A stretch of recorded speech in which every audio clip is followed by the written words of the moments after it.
The police and the intelligence agencies make judgments on all of the information that they've got. I think the worst thing that we can do is try and second-guess the decisions that our police and intelligence agencies make.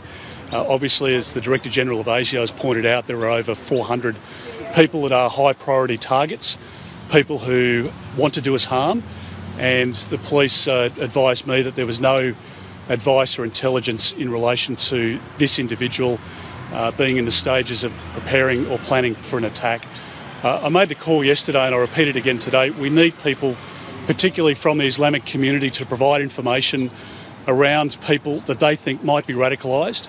It's a very unsophisticated attack when you take a kitchen knife and throw a couple of gas bottles onto the back of the ute and head down to a place where there are people gathered.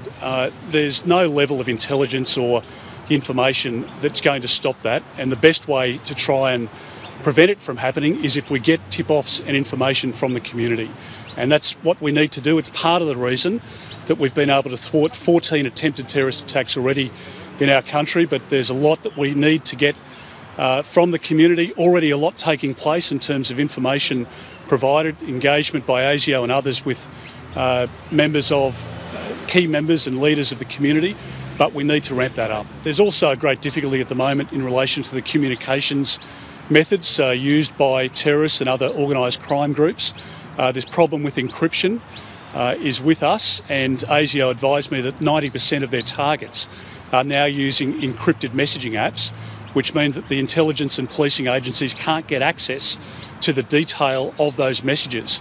And that, of course, provides a blind spot that wasn't there even 5 or 6 or 10 years ago.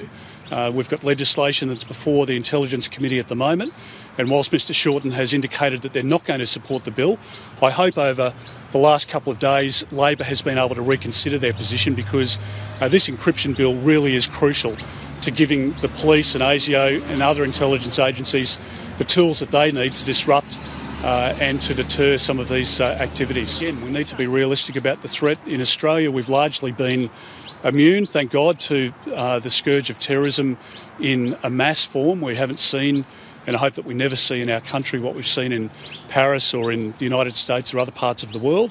But we aren't immune from that, and we should prepare ourselves for the fact that these people seek to do us significant harm.